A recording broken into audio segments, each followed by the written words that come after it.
Me honra el tenerla. De verdad, magistrada, gracias de corazón este espacio, el compartir sus conocimientos con nosotros. Eso no tiene precio. Eso no tiene precio. Así que de verdad, vamos a dejar a nuestra magistrada de la Corte de Apelación del Distrito Nacional. Vamos a dar un aplauso a nuestra magistrada por estar con nosotros y vamos a dejarla a ella con nosotros. Gracias. Bueno, para mí es un honor y un privilegio poder compartir con ustedes esta mañana. Y de verdad que cuando venía del camino me sentía contenta, pero también decía, wow, ¿con qué me voy a encontrar? Y desde que llegué me sentí como en familia. Para mí es un privilegio, ¿verdad?, poder compartir con ustedes en este escenario, porque no es lo mismo compartir desde el escenario del estrado que compartir desde el escenario de la academia. Lo primero que vamos a hacer en la mañana de hoy es ver el concepto general de los embargos y vamos a ver todos los tipos de embargo que existen.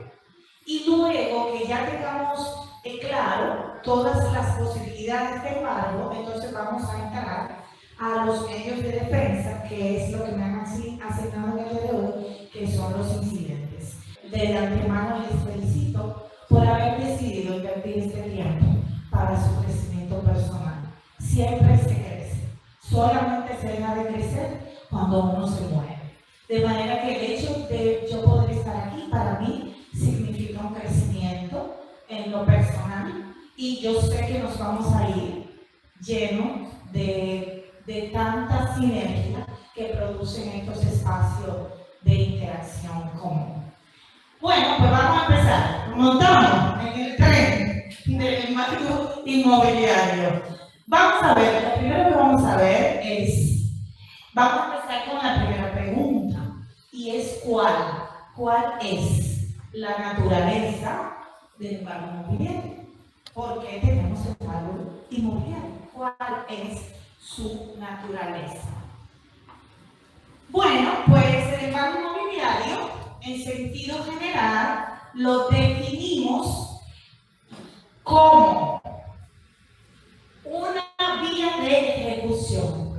Es una vía de ejecución en virtud de la cual el acreedor, que es el que tiene el derecho prestacional, persigue al deudor, que es quien tiene el compromiso de realizar el pago.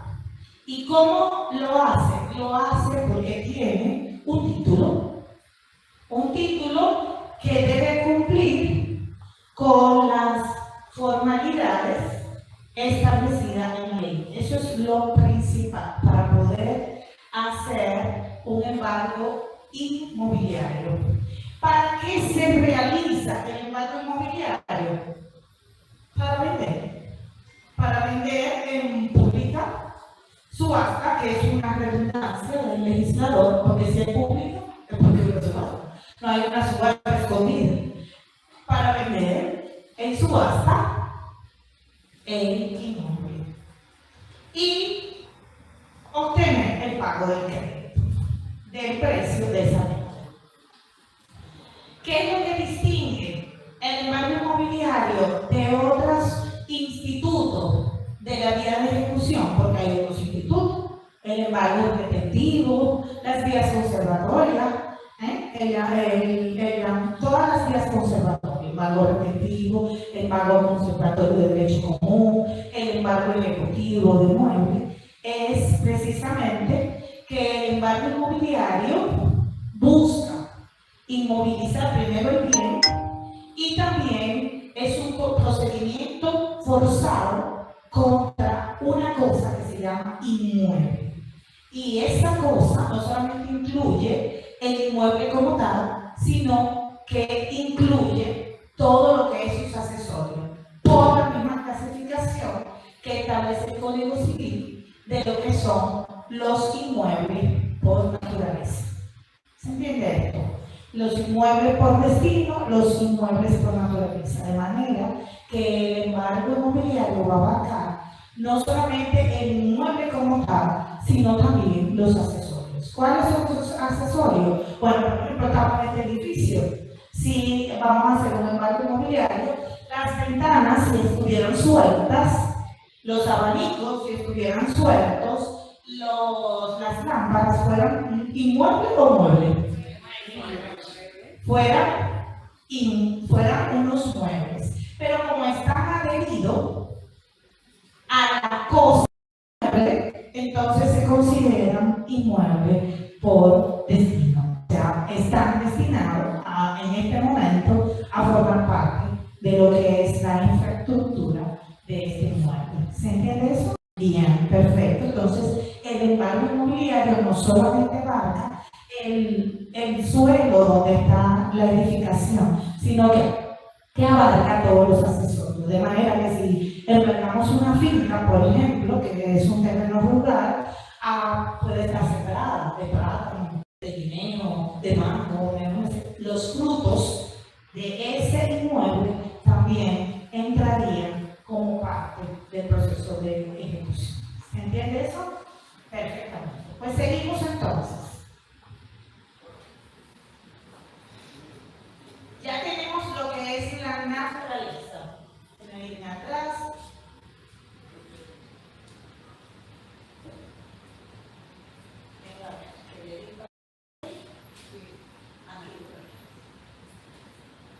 Ya yo creo que esta explicación le he dado que a diferencia del embargo retentivo, afectan bien inmueble, de manera que lo voy a pasar.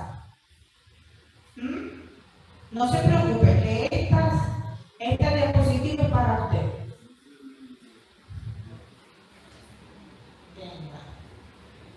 Vamos a ver los términos claves. ¿Verdad? Esos términos que no podemos dejar de recordar. El primer término clave es que el embargo inmobiliario, a diferencia del embargo retentivo, se realiza con un título ejecutorio que nos permita realizar esa ejecución forzada. El 545, si usted tiene su código civil, establece claramente como el principio genérico del Código de Procedimiento Civil. El artículo 545 nos establece claramente cuáles son los títulos que son ejecutorios. A diferencia de los demás embargos conservatorios, en el embargo inmobiliario nosotros tenemos que tener un título ejecutorio que cumpla todas las características de liquidez, exigibilidad y que el término para su cobranza se haya vencido. Si estos tres requisitos, liquidez, exigibilidad y el término, o sea, la condición para poder cobrar no centavos, no es posible, aunque sea un título ejecutorio, ejecutar ese embargo. Entonces, lo principal es el título que vamos a tener. Lo segundo, término importante, es el mandamiento de pago y su concepto. Y es muy importante no confundirlo con la intimación. Mandamiento de pago e intimación. Una intimación, así, que si nos equivocamos y ponemos intimación de pago, ya eso da lugar a un medio de defensa. Hoy vamos a ver los incidentes como tal. No lo vamos a ver como chicanadas.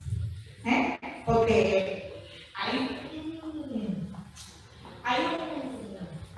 una etiqueta para los que hacen incidentes. Pero eso depende de la opinión de usted, ¿sí o no? Y como los abogados, a veces estamos en un lado y otras veces estamos en el otro. Yo no sé si ustedes han escuchado escuchado el cuento de Atañán. En paz descanse y que Dios lo tenga en su santa gloria.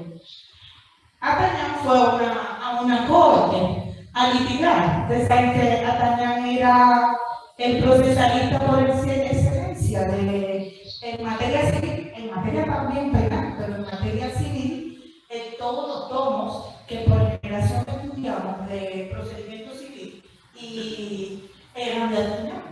Tomo uno, tomo dos, tomo tres, y fueron de Froilán. A algunos les gustaban mucho los de Froilán, a mí me gustaban mucho, pero yo estudié con Atañán. Pero cuando fui a la escuela judicial, entonces reforcé con Froilán. Entonces, como que Froilán era como más explícito en las instituciones, con más profundidad. Pero Atañán que lo ponía como ahí, como simple, de manera simple, te explicaba las cosas. Pues Atañán, de la mañana fue al tribunal, fue a la corte, y presentó un incidente.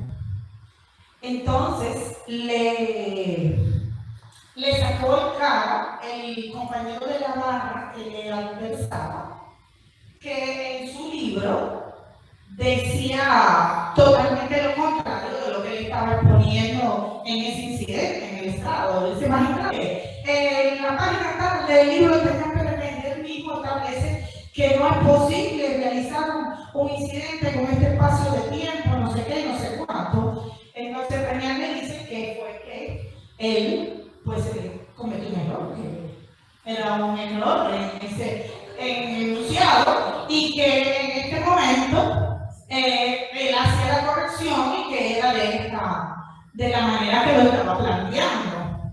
¿Se entiende? Bien, pues pasó ese día, ¿verdad? Y no muy lejano, pues tuvo que presentar en la corte y estaba del otro lado de la defensa. Y entonces la corte le dio ganancia de causa en el incidente anterior, ¿verdad?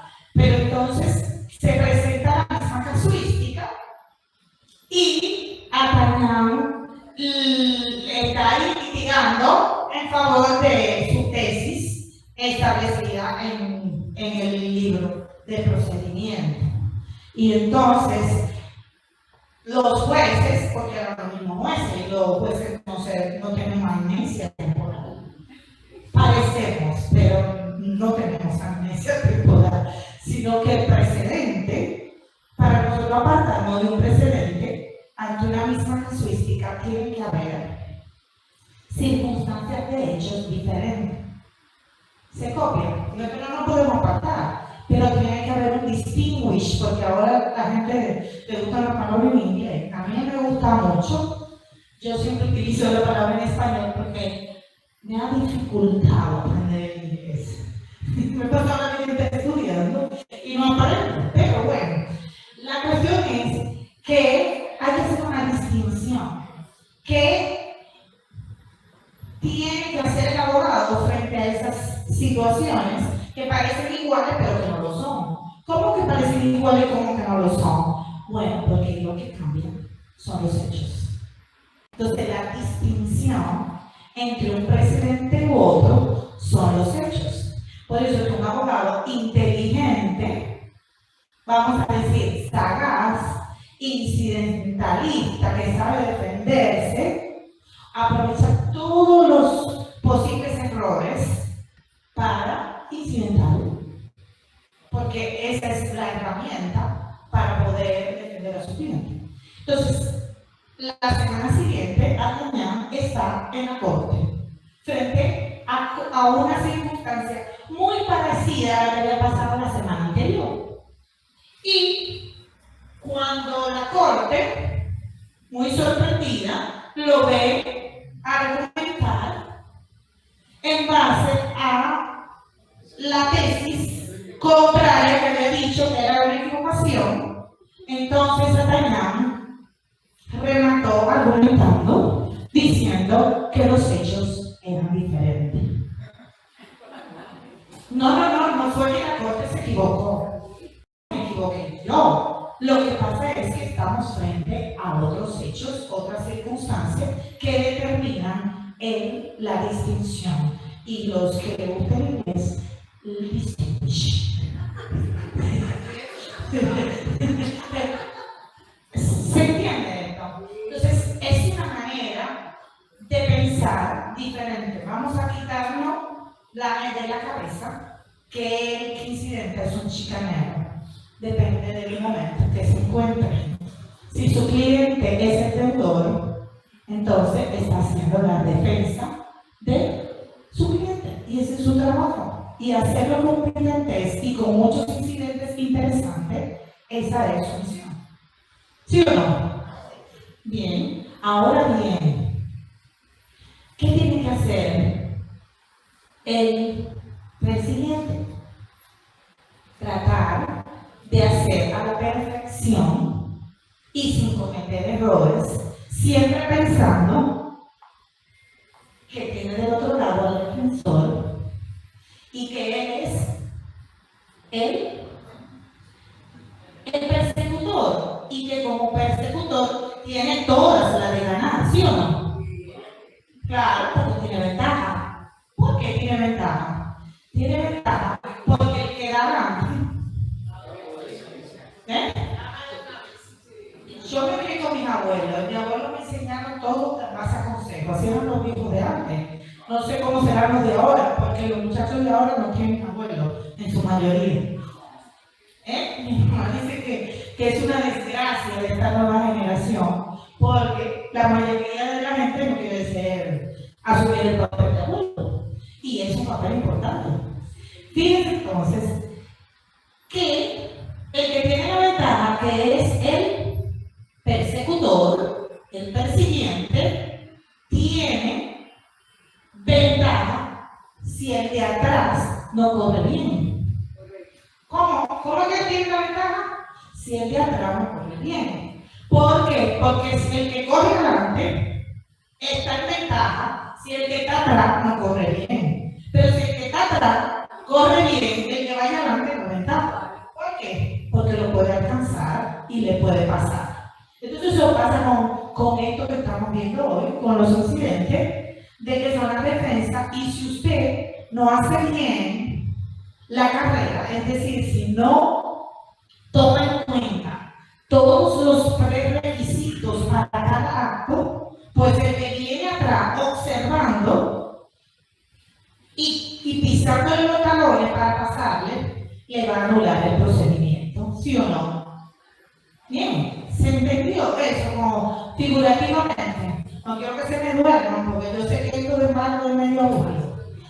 No me digan que es bien interesante, porque es bien interesante, pero bueno, allá. Doctora, diría yo que el lenguaje de derecho es el padre de la necesidad, el de atrás difícilmente pueda alcanzarlo. O sea, que si se documentó bien, si tiene una buena defensa, tiene toda la base para ganar. Así es. Muy bien. Así que van entendiendo perfectamente. Entonces, la idea es que mandamiento de pago no es lo mismo que una intimación. Entonces no le puedo poner el término intimación, porque una intimación es una pequeñita amenaza sin decir las consecuencias de lo que le vamos a hacer. Mientras que el mandamiento de pago, en un lenguaje sencillo, es una amenaza de embargo. Yo te estoy diciendo, te estoy dando un plazo que me establece la ley para embargarte. Y te lo tengo que decir en ese documento que se llama mandamiento. Es el acto preliminar del procedimiento del embargo que intima al deudor a saldar la deuda en un plazo específico. Y ese plazo específico es específico. Mientras que en la intimación yo pongo el plazo que yo quiera, porque no tengo un plazo específico, ni tampoco tengo la orden de decir cuál es la amenaza de embargo que te voy a dar. Entonces hay una diferencia clara, pero a veces parece clara, como el agua, ¿verdad? Parece clara, pero no siempre el agua es clara, ¿sí o no? A veces está turbia, sucia, contaminada, y entonces eso nos pasa muchas veces a nosotros, que no distinguimos los términos y por un copy-paste ponemos una cosa que no va. Ahí nos fuimos. Ahora vamos al proceso verbal del embargo, que es un acta que se levanta por el alguacil que formaliza precisamente, a ver, yo no veo nada sin lente, es señal de la edad, aunque no parezca, pero el acta levantada por el alguacil que formaliza el embargo del inmueble que debe ser debidamente registrada. ¿Dónde? Se registra en la jurisdicción inmobiliaria específicamente. Entonces, otro concepto que no podemos perder de vista, que es clave, es el pliego de condiciones, que es un documento que se redacta por el acreedor para establecer los parámetros de la venta. ¿Qué es el pliego? El pliego lo que es el contrato, vamos a decir, el contrato, el precio, las coordenadas de cómo, cuáles son los requisitos, cuáles son las formalidades, cuáles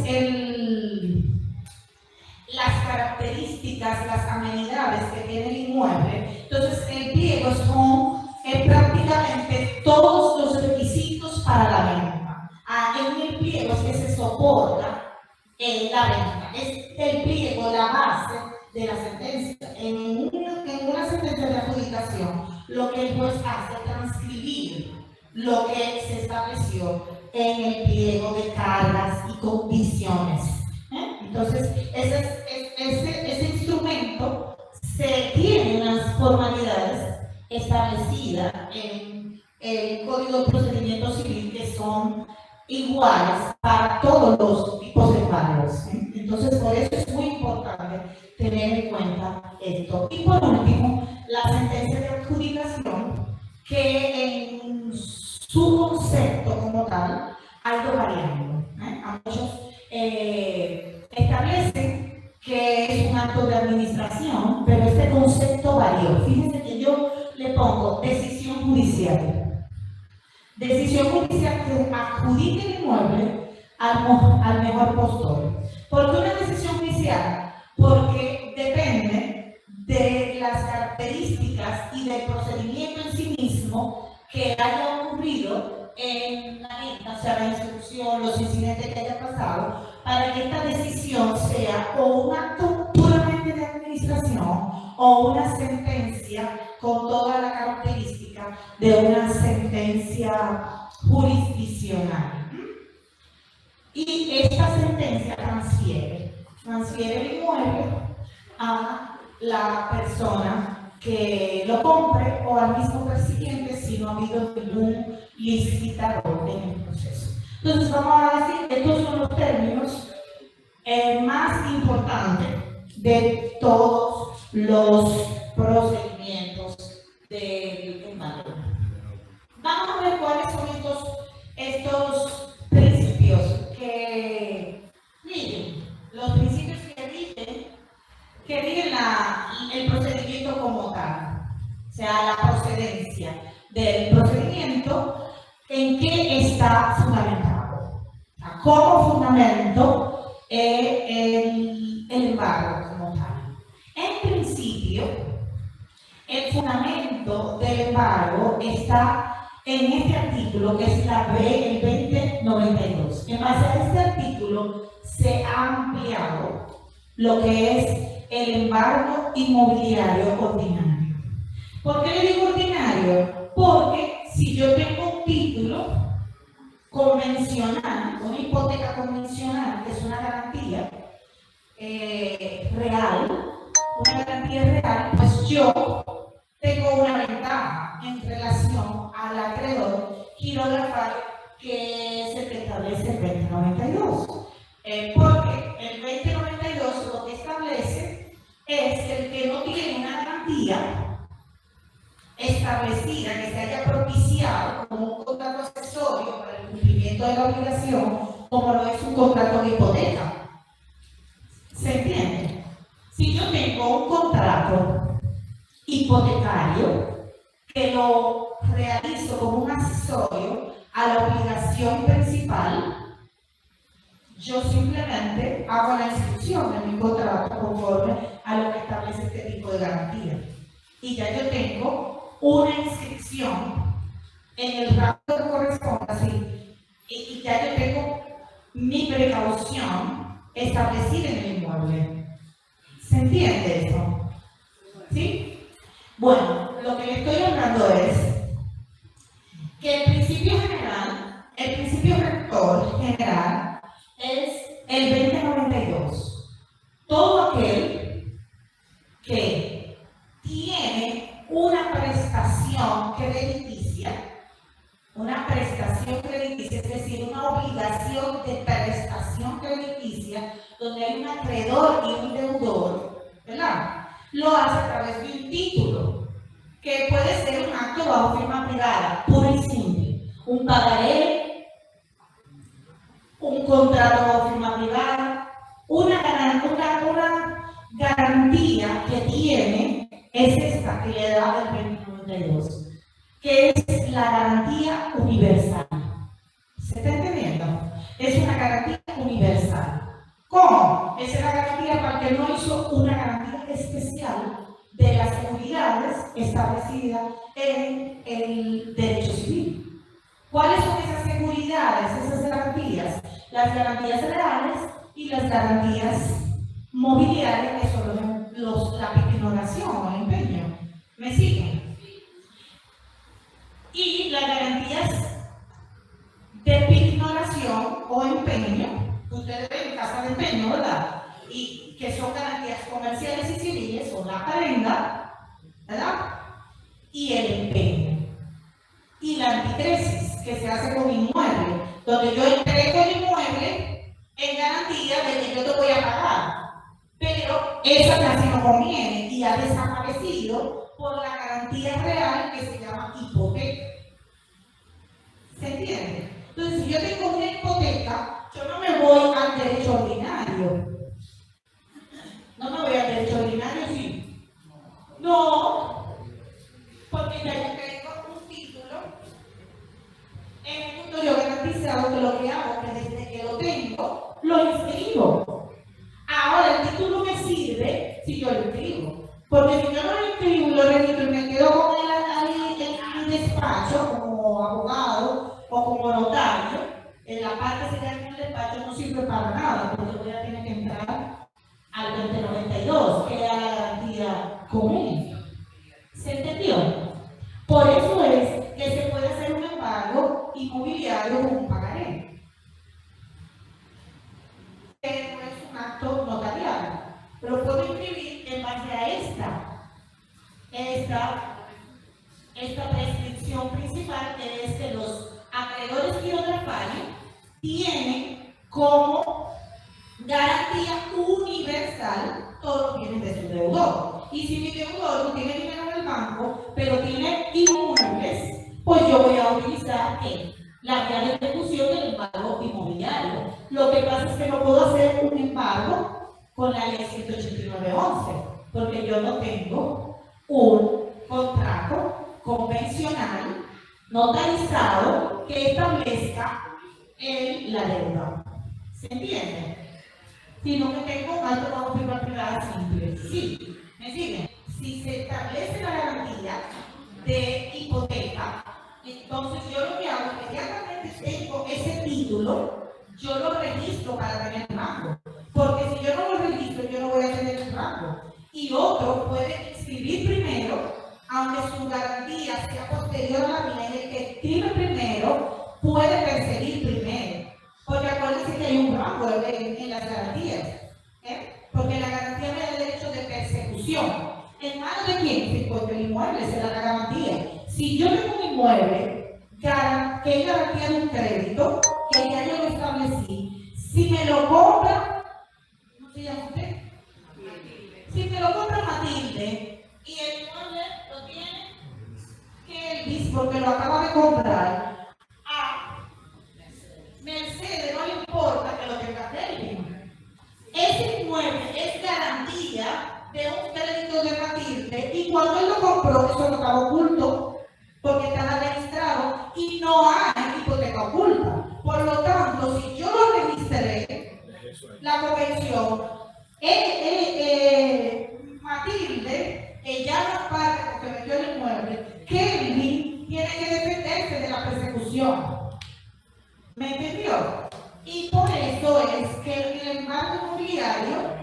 tú tienes que perseguir a todo el que está en el inmueble, incluso a un tercero. Ahora, si el inmueble está alquilado, tú también tienes que poner en causa al inquilino. Porque si no lo pones en causa, el inquilino también te puede incidentar. ¿Se entiende eso? Porque el inquilino lo van a sacar. Porque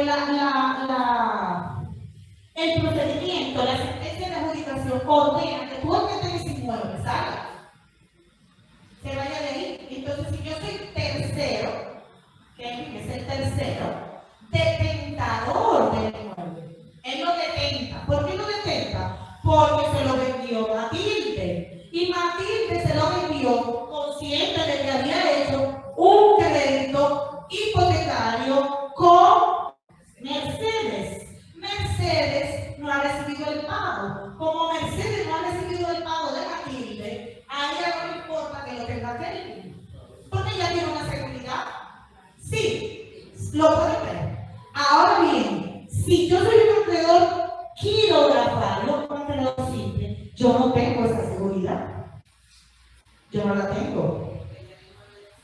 ¿Por qué? Si yo traspaso el inmueble y yo no tengo ninguna seguridad, porque yo lo que tengo que pagar es simple, ya es inmueble de Kelvin. Ya él lo transfirió a su nombre, por eso es tan importante la transferencia. Él ya está a su nombre. Ya tú no puedes venir a querer perseguir a Kelvin porque tú no registraste tu crédito antes. Es cuando tú haces el mandamiento de pago a Matilde, que tú puedes inscribirlo, pero que cuando tú le haces el mandamiento de pago a Matilde, ya él tiene el inmueble a nombre de él. Esa es la garantía de la transferencia. Por eso es que cuando usted compra, usted tiene que tener los cuartos para transferir. Porque si usted no lo tiene, Matilde puede seguir negociando con el inmueble y está a nombre de ellos. Entonces yo no tengo por qué saberlo, que usted hizo un contrato con Kelvin. Si usted ese contrato no lo registró y si usted no fue a verificar la DNI o a las entidades correspondientes que ese inmueble se transfirió, ¿qué hace la DNI? La DNI tiene, miren, yo compro un inmueble, por ejemplo, y Matilde tiene deuda con la DNI impuesto. Yo compré el inmueble, a mí me dio un equilibrio, pero resulta que ese equilibrio fue fraudulento o fue de un tiempo posterior, que no es reciente. Yo no fui a la DNI y Matilde tiene una deuda con la DNI. La DNI no va a dejar que yo transfiera hasta que yo no le pague la deuda. O si no, yo tengo que pedirle a la DNI si Matilde tiene más inmueble y aguanta la deuda, que esa deuda se la pase a los otros inmuebles y me libere ese para yo transferir. Si no, yo no puedo transferir porque hay que pagar a Matilde. Y es un problema de Matilde, es un problema mío. ¿Por qué? Porque yo compré una película y ahí no hay comprador de buena fe. Porque usted tiene que ser, la buena fe significa diligencia procesal. La gente no quiere el abogado que va a su solo para comprar. No quiere porque son tacaños. Y creen que el negocio de nosotros, de estudiar permanentemente, es gratis. Porque van al médico y pagan 5,000 pesos de consulta. Y cuidado, y después le hacen unos análisis para ver, pero que el médico le dice nada. El médico no escucha, no da ninguna respuesta. Lo manda a hacerle unos análisis y cuando vuelve, tiene que pagar 5,000 más. ¿Tiene? ¿Sí o no? Para poderle decir cuando vuelva, pues vamos a analizar qué es el diagnóstico que puede tener y un posible tratamiento. Y a nosotros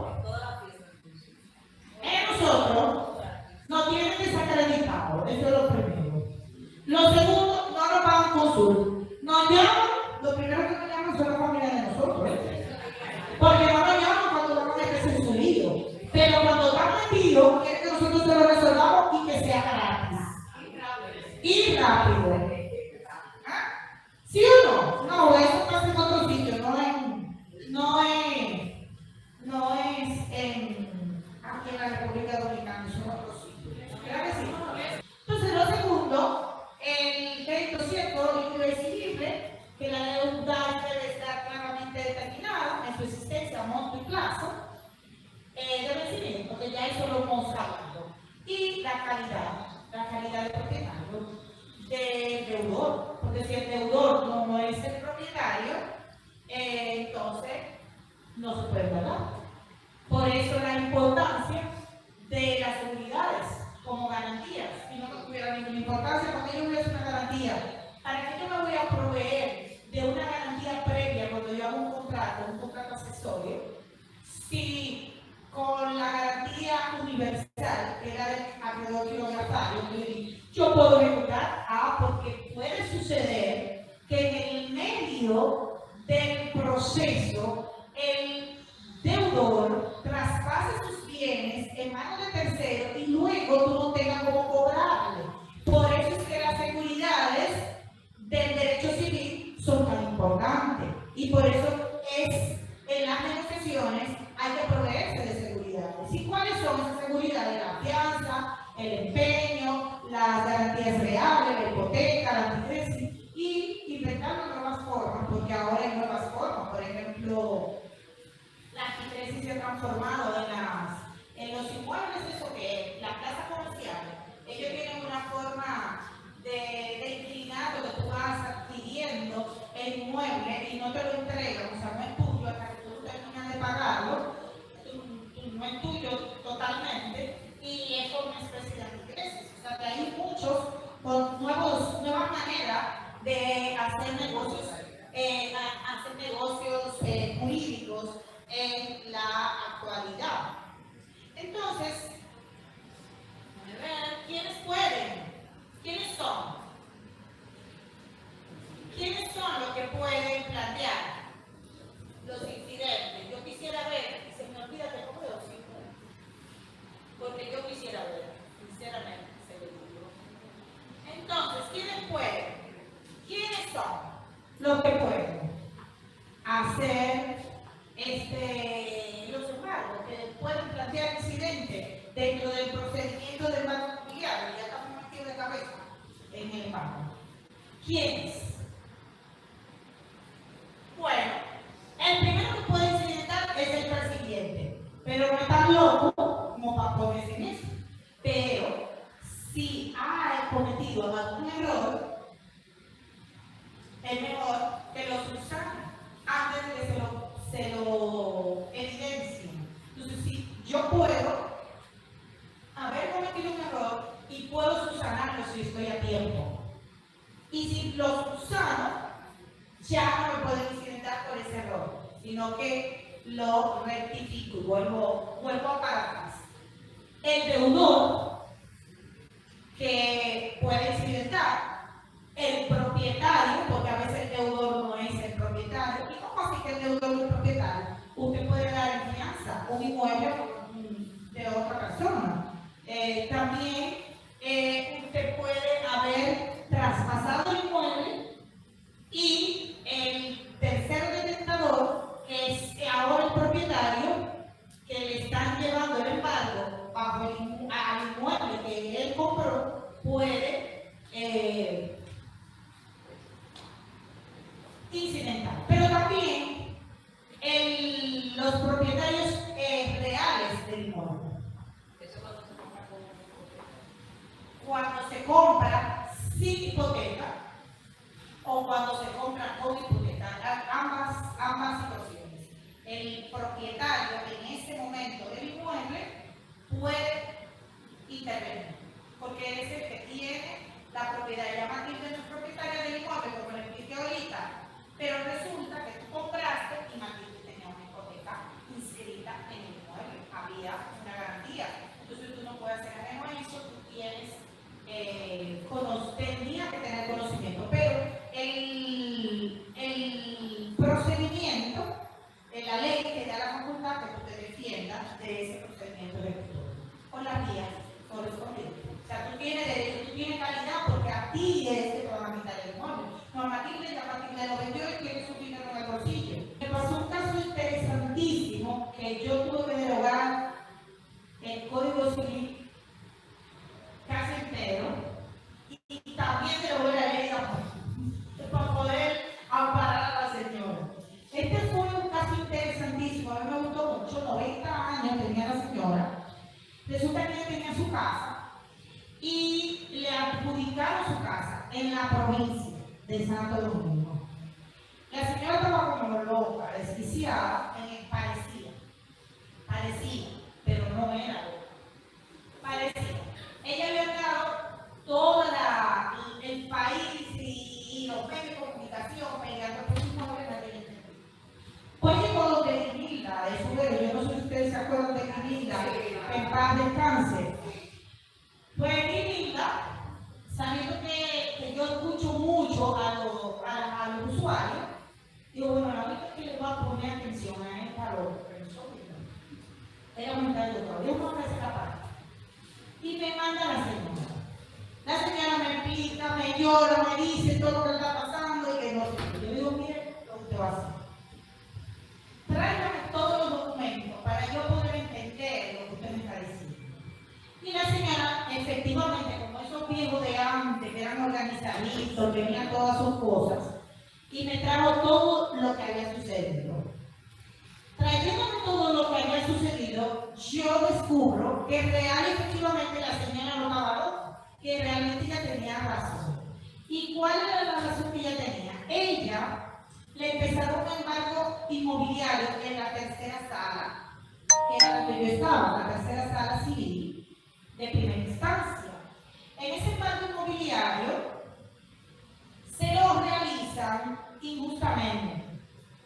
¿Por qué injustamente? Porque ella había llegado a una negociación con el banco y renegoció el inmueble y puso como nueva garante del inmueble a una sobrina, porque ella solamente tenía esa sobrina porque era una señora viuda y sola.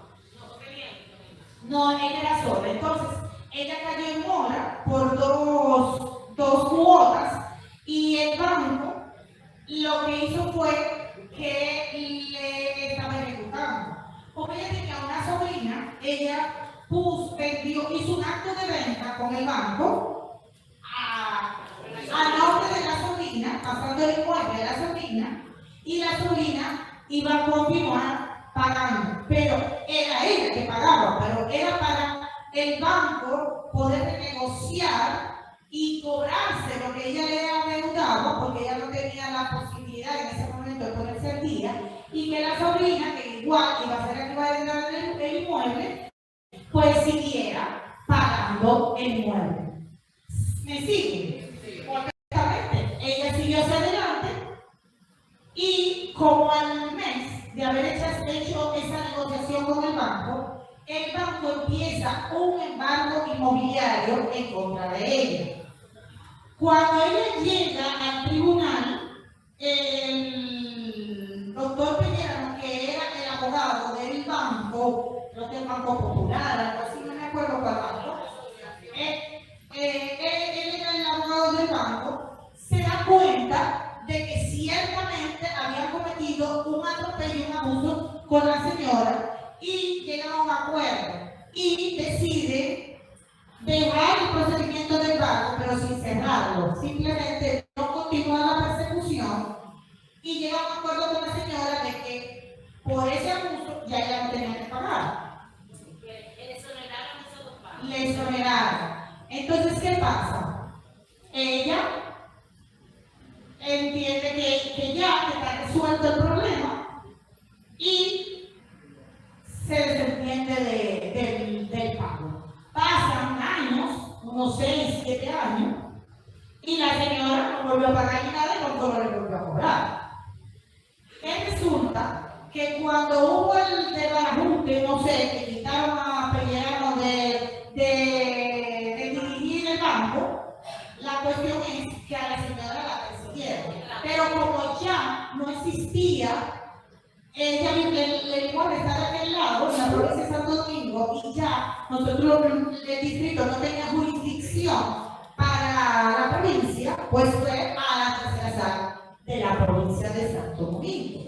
El juez no quiere o no quiso, porque ustedes saben cómo somos nosotros los jueces, y ahí hago una culpa.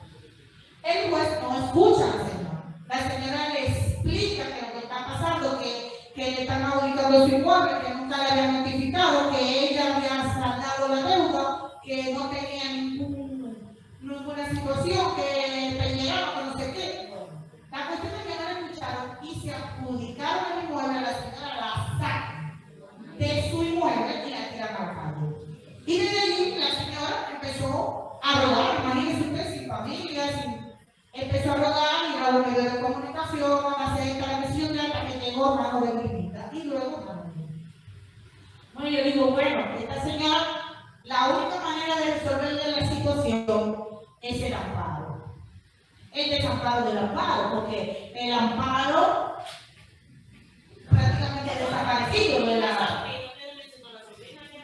No, porque la sobrina fue como la testaferro para el inmueble, por eso es que la señora no se entera, porque la señora sigue viviendo en el inmueble, detentando el inmueble, pero las notificaciones con relación al inmueble se lo mandaron a la sobrina, no se lo mandan a la señora se entera de la adjudicación el día que le mandan la notificación para la venta.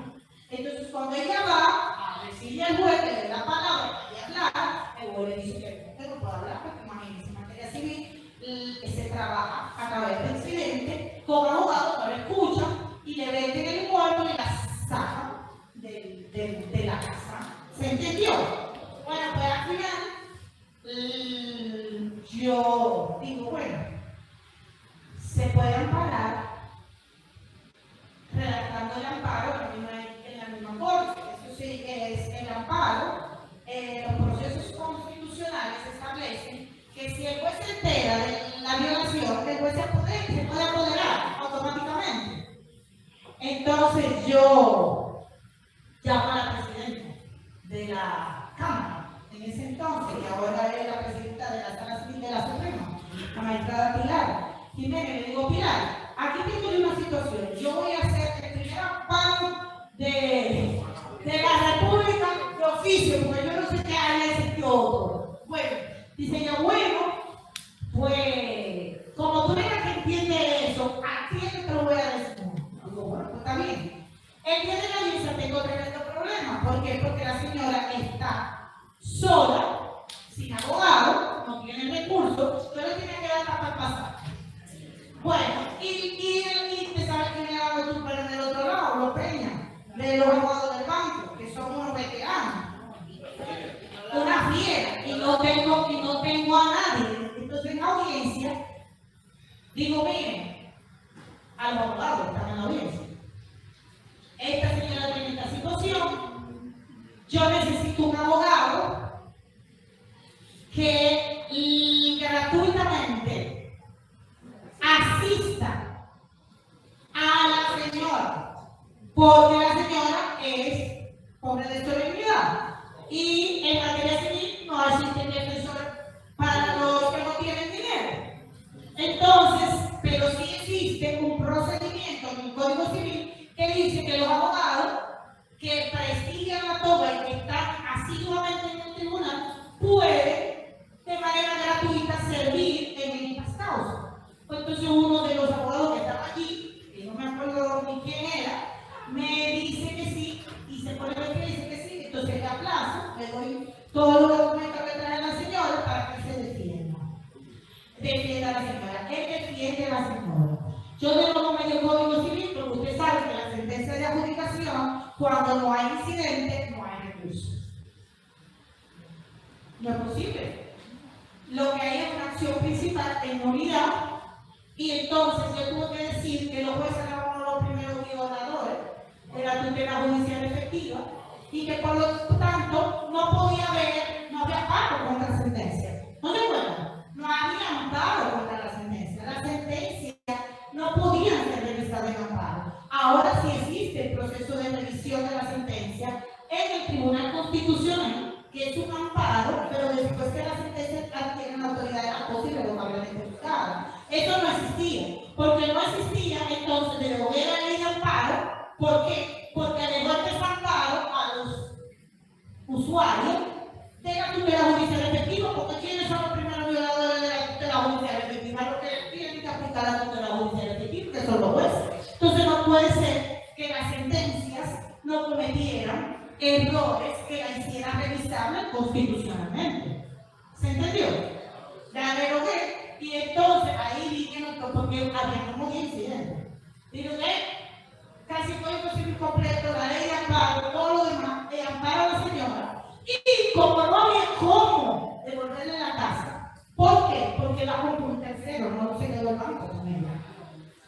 La casa se la adjudica por el precio irrisorio que el banco la vendió un tercero detentador. Vaya problema. ¿Por qué? Porque el amparo no puede resarcir económicamente a nadie, pero como que se inventó la fórmula mágica, el amparo surgió en México. ¿Sí o no? Esa es la base del amparo. Entonces me fui a México, que fueron los fundadores, y digo, no puede ser que a México no se le haya presentado una situación igual. Entonces México tenía una figura que no era sin prejuicio, pero sí que es la compensación por el derecho violentado. Entonces, ¿qué hice? Tasé la casa que le había quitado a la señora, la tasé al precio actual de aquel lado y vi que una casa como la que ella tenía, para ella volverse a comprar una casa, le costaba en ese momento creo que 2 millones de pesos. Entonces le doy el equivalente a lo que puede costar una casa para que ella se compre una casa. Vaya problema. La señora me quería matar.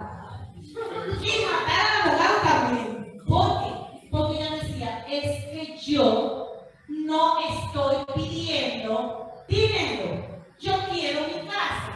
¿Cómo yo podría explicarle a esta señora que el derecho no podía devolverle su casa?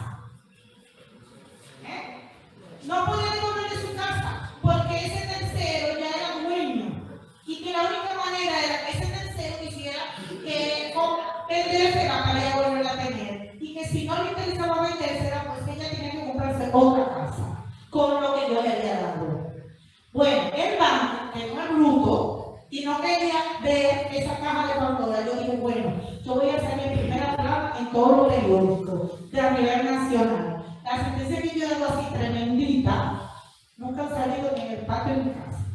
Porque no van a abrir una caja de Pandora a los bancos de ese sentido. ¿Sabe qué hizo el banco? Inteligentemente, venga fuera de la misma entrada, le voy a decir una cosa. Yo le recomendé a mi cliente que no ni por nada del mundo recurrieran a esa sentencia. Y que pagaran los golpes. ¿Y usted sabe qué pasó, maestra? Porque esa señora está desquiciada.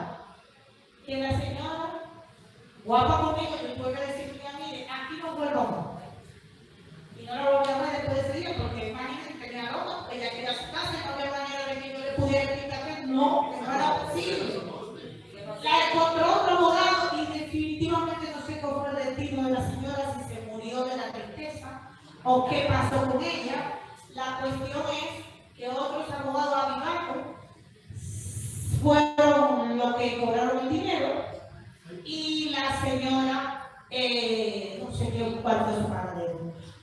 Pero nosotros intentamos ayudar a hacer justicia y creamos ese precedente en ese momento tan difícil. Realmente que ese ha sido el caso más trágico que yo he trabajado en toda mi carrera.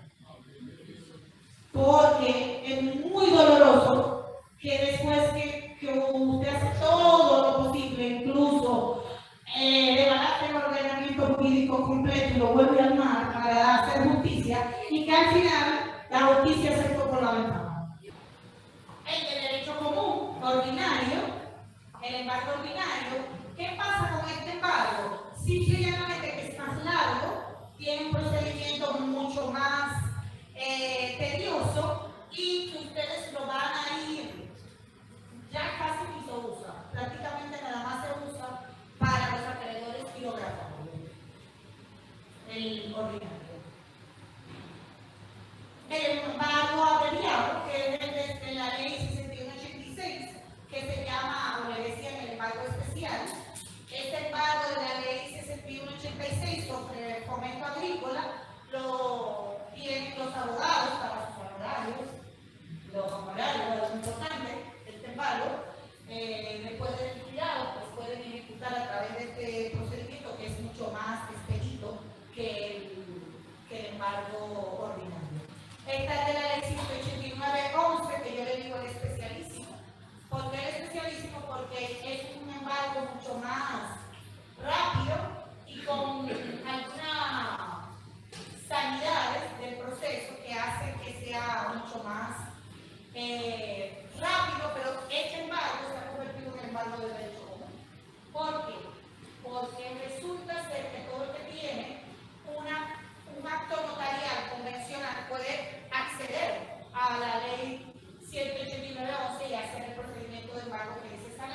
porque ya la jurisprudencia, al principio hubo problemas con esto, un tribunal decía una cosa, otro decía otra, pero la Suprema Corte de Justicia dictó una sentencia de principio que establece que este embargo es para todo el que tenga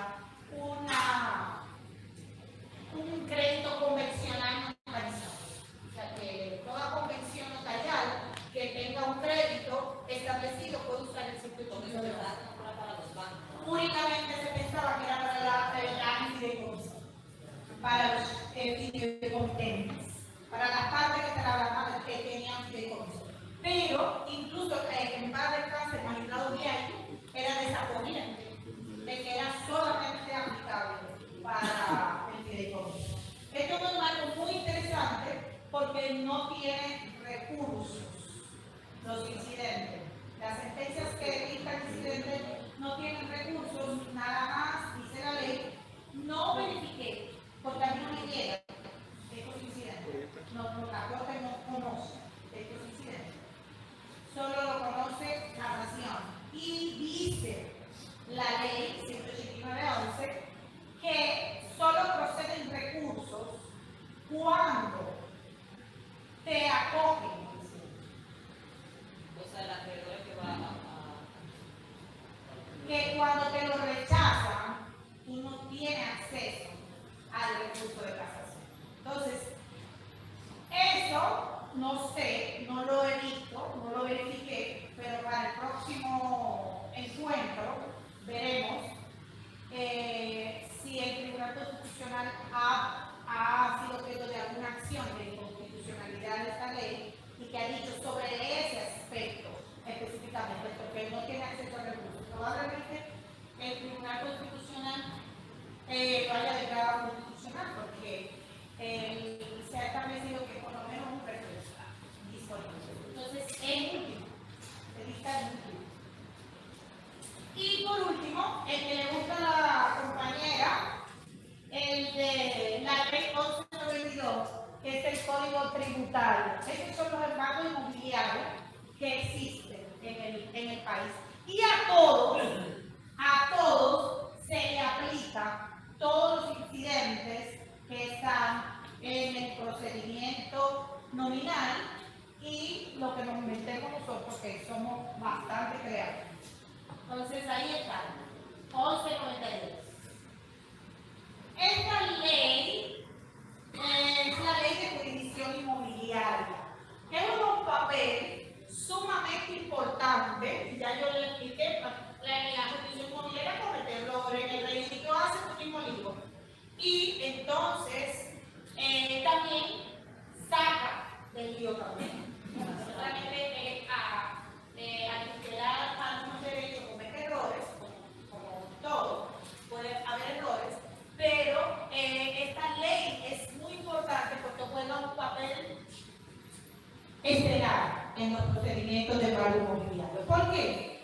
Porque a diferencia de otros procedimientos de ejecución, el embargo requiere fuerza pública, y por ahí hablamos de la fuerza pública, de la fuerza pública que ya en este momento hay una decisión del Tribunal Constitucional al respecto que ha establecido que hay que hacer una ejecución. Yo lo había dicho hace mucho, yo quería que lo hiciéramos sin tener que lo tuviera que decir constitucional, pero vamos a ver cómo se resuelve esa situación y que se haga un procedimiento de ejecución en sede judicial, con ministeriales, y que los abogados pudieran pagar una tasa fija y que el tribunal se encargara de la ejecución, como si fuera una apertura de todo.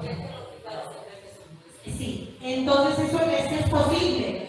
De hecho, cuando yo fui juez de nuevo referimiento, porque yo digo, bueno, ahora dicen que se quitaba la fórmula mágica, que wow, que esto es un precedente grandísimo. No, eso siempre estaba ahí. La ley 834 establece que el juez de los referimientos es el juez de la ejecución civil. Entonces lo que había es que extender y darle la facultad. Yo tengo problemas mucho con lo de la fuerza pública, porque le mandaba su radiazo y le ponía frente a que tuvieran que pagar. Yo llegué a ponerle al al presidente de la Junta Central Electoral cuando no quería anotar a quien había que anotar en el registro. O sea, hay que buscar la manera de hacer que se ejecute la sentencia. Cuando el Tribunal Constitucional no tenía el procedimiento de ejecución, ellos deberían de tenerlo también, porque si no tengo una sentencia por marcar, pero yo podría seguir. Le daba la ejecución a la sentencia del Tribunal Constitucional. Le buscaba la vuelta, porque a buscar la vuelta. Entonces, yo entiendo que hay que hacer un procedimiento de ejecución en sede judicial para garantizar, primero, minorizar los gastos y segundo, garantizar que la ejecución se lleve a cabo de manera que se tutelen los derechos de las personas.